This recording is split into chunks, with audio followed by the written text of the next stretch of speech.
B.R. Newman here with Helios. What you see before you is a 3-card tarot spread drawn to match your specific astrological zodiac sign in this very moment in time.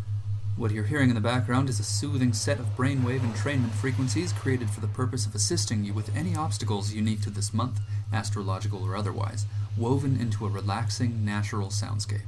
Oh, and by the way, I create these audio files myself with some of the best technology available and can customize them to address whatever you might be working with, whether you want to take advantage of opportunities, overcome challenges, or accentuate any of your astrological placements. Pretty cool stuff.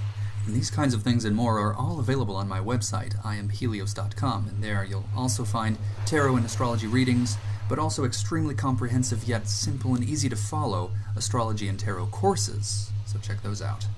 Now let's take a look at what we're working with here this month. You can see in the image on your screen you have 3 cards. The one in the middle is a central theme. It's meant to summarize your general situation, and then on either side of it are 2 cards, or 2 doorways you could look at them as. You walk through one or the other, so listen to the definitions of everything to not only reflect on the nature of your current situation, but also make a conscious choice about how you would like to proceed, the left-hand path or the right-hand path. But first and foremost, your central theme. The 8 of Discs. Like all 8s in tarot, this is associated with Sphere 8, Hod, on the Tree of Life, which is action taken from acceptance or surrender, and in this case as manifest through discs or earth. This is proper investment. This is management, wise calculation, careful consideration of your resources. And this is associated with Virgo, so meticulous consideration of details, emphasis on personal service, and responsible action. So upon careful consideration and personal reflection, you should be able to determine precisely what this is referring to. Consider the possibility that the action you have been avoiding may in fact be the action you must take at this time. Go straight for it. Embracing this card will entail slowing down, looking at all of the details. What could you be missing? Assume that there is something that you're missing, that you need more information. Delve into the situation, knowing that you're going to be taking in a lot of information. Study everything you can. Investigate everything until you can stand it no longer and must take action. So it's implied here that there is a need for confidence in your action, and you cannot have confidence unless you are absolutely certain about the integrity and quality of what you're doing. So proceed cautiously, dot all of your I's, cross all of your T's. Proceed patiently, slowly, but proceed nonetheless. Even if it takes you more time than you're comfortable with, appropriate action is worth the wait. From this position, you can choose to take the left-hand path or the right-hand path. So we'll start with the left. The Lovers. This card unifies masculine and feminine forces, so this can be Venus with Mars, or the Sun with the Moon, opposing forces reconciling differences, or hemispheric cohesion within the brain. This card calls for active and passive forces in your life to be brought into balance. For example, sometimes we suppress desires because we think we should, or because we are ashamed of them. We drive what should be active into the passive realm. Well, the experience of this card could bring those into the forefront of your awareness, to the point where you have to do something about them. You have to pursue that which you desire. And this can be a wonderful thing. It can also trim the fat, so to speak, those who don't support you and your cause. Those who aren't truly in favor of you ascending to your highest expression in this lifetime will not support you. They'll fall away. You don't need that dead weight.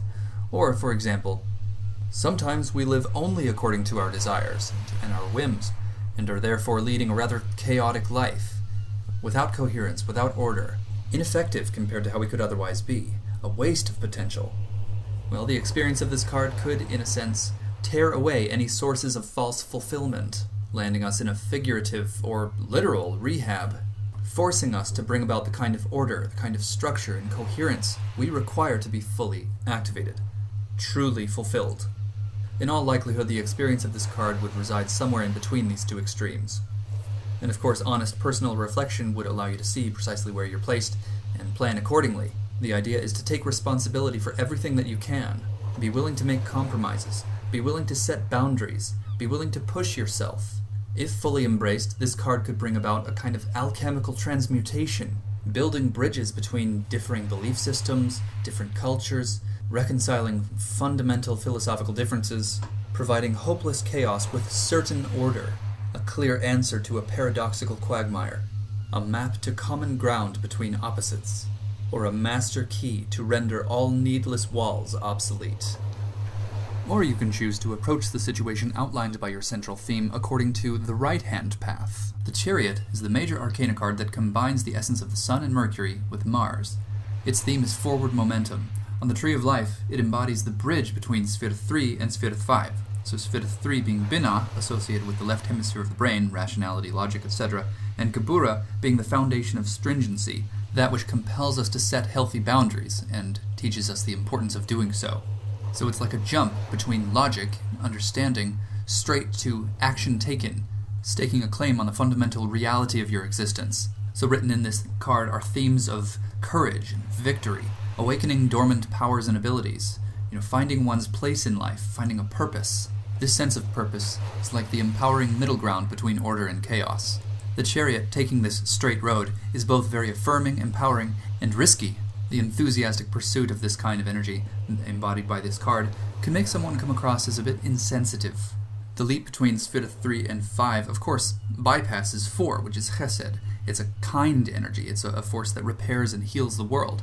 So, of course, bypassing this energy, moving straight from logic to action, can have some consequences. So in embracing this card, it's wise for us to be aware of the effects of doing so. And that concludes this month's complimentary tarot reading. Of course, to get truly serious, very specific, in the most useful way possible, you're going to want to contact me for a tarot reading, for an astrology reading, or a tarot-astrology fusion reading. You'll be so glad you did. You can subscribe to my YouTube channel and explore other videos I might have that are relevant to this month. You can subscribe to my website to receive updates, special deals, and freebies as well. I hope you have a really great month. Thank you so much for watching.